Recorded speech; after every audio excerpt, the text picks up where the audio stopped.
Jennifer Taub, Big Dirty Money, The Shocking Injustice and Unseen Cost of White-Collar Crime.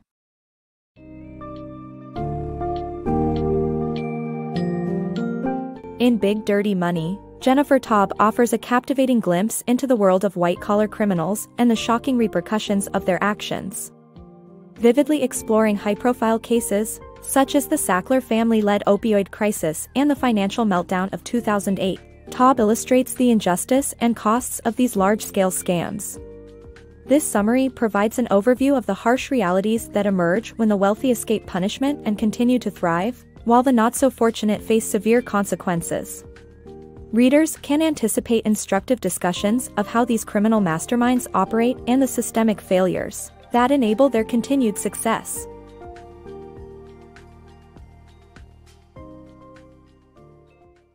Corporate crime pays. The rich are getting richer at the expense of the public, and corporate criminals are often the beneficiaries. The Sackler family made billions from marketing OxyContin, while over 230,000 Americans died from prescription drug overdoses. Pacific Gas and Electric neglected maintenance, leading to the deadly Camp Fire, while paying out billions to shareholders. High-profile examples of larceny abound, including hedge fund manager Leon Cooperman, blood testing firm Theranos, and WeWork co-founder Adam Neumann. Corporate crime is a lucrative business, and it's time to hold these cheats accountable. Injustice of the justice system. The wealthy evade punishments while the poor suffer for the same crimes. This is evident in cases such as PG&E and GM, where those responsible for tragedies only paid a sum of money and did not face prison. Meanwhile, in the 2008 financial crisis, millions of ordinary citizens lost their homes, but the leaders of banks received no punishment and even received bonuses. The justice system benefits the powerful and punishes the powerless. The high cost of white-collar crime. Angelo Mazzillo, former head of Countrywide Financial, made millions by selling his company's stock while misleading the public about the quality of its mortgages. He later settled for $67 million, while his employer covered $45 million.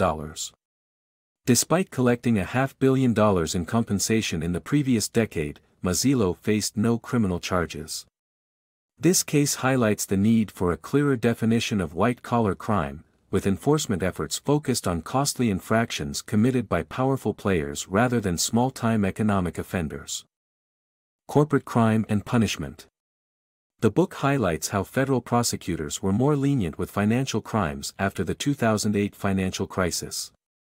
While many high-profile executives faced jail sentences after the savings and loan scandals of the 1980s and the corporate crime wave in the 1990s and early 2000s, very few did so after the 2008 crisis. Despite the public's support for regulating private enterprises to protect people, the business community did not welcome it. In the aftermath of the crisis, only one Wall Street figure was pursued by U.S. authorities, while European authorities prosecuted their citizens. Overall, the book underscores the differences in how the justice system dealt with corporate crime before and after the 2008 crisis. Lobbying against prosecution. Decades of lobbying by the business community resulted in a halt in charging executives. In 1971, Lewis Powell wrote a letter titled "Attack on the American Free Enterprise System" and positioned the Chamber of Commerce to push back against the prosecution of business leaders. The chamber became an active opponent of regulatory crackdowns on criminal executives. As the financial crisis began, the Justice Department seemed poised to ramp up prosecutions, but they suffered a setback when the defendants won acquittal. The U.S. Justice Department found it difficult to prosecute large institutions.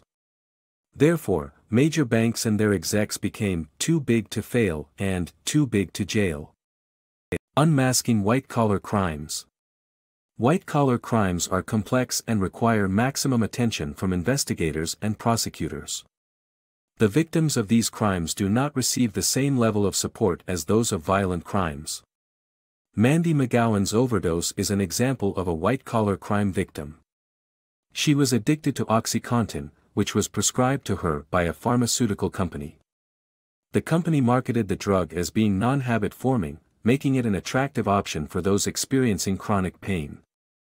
Unfortunately, it turned out to be highly addictive, leading to a massive increase in sales for the company. The legal system needs to empower and protect white-collar crime victims. Purdue Pharma's scandalous rise to wealth. Purdue Pharma's reputation as a pharmaceutical company is marred with allegations of deceit and greed. In 2007, 3 top executives pleaded guilty to the charges of misbranding OxyContin. Unfortunately, none of the Sackler family members who own Purdue Pharma were held criminally responsible, despite their fraudulent claims. Purdue continued to make significant sales and amass wealth while facing charges from various states. In 2019, the Sacklers agreed to pay $75 million of a $270 million settlement. The company faced further criminal charges in 2020, but the Sacklers remained untouchable as the scandalous story of greed and deceit unfolded. Inequality in the justice system. The criminal justice system treats wealthy and non-white suspects differently. Operation Varsity Blues showed how wealthy parents escaped with lenient sentences despite lying to get their children admitted to elite universities. In comparison, non-white or less wealthy suspects receive tougher sanctions.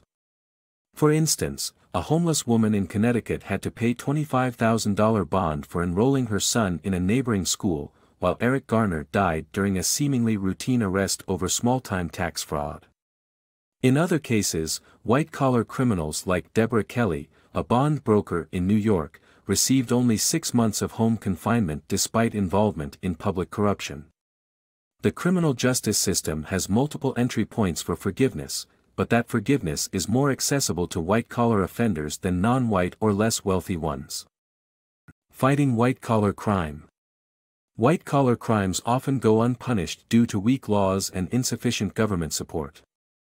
This book suggests common-sense steps for addressing this epidemic. The Department of Justice should create a new division to focus on aggressive prosecution of such crime. Police should be encouraged to pursue complicated cases, and laws should include tougher bribery statutes and more robust regulations. White-collar offenders should be registered publicly like sex offenders. Investigative journalists and whistleblowers need greater government support to uncover valuable evidence.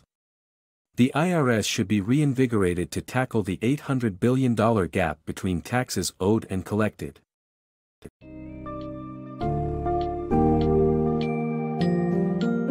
Big Dirty Money unveils the chilling reality of white-collar crime and its insidious consequences on society. Detailing the vast inequalities within the justice system, Taub highlights how wealthy wrongdoers often evade punishment, reinforcing a damaging cycle. The summary elucidates the urgent need for stronger regulations, greater enforcement, and a focus on high-stakes crime to counteract this profound imbalance. By bringing white-collar criminals to justice and closing loopholes, society can move towards a more inclusive, equitable foundation that acknowledges the severity of these crimes and their profound consequences on countless lives.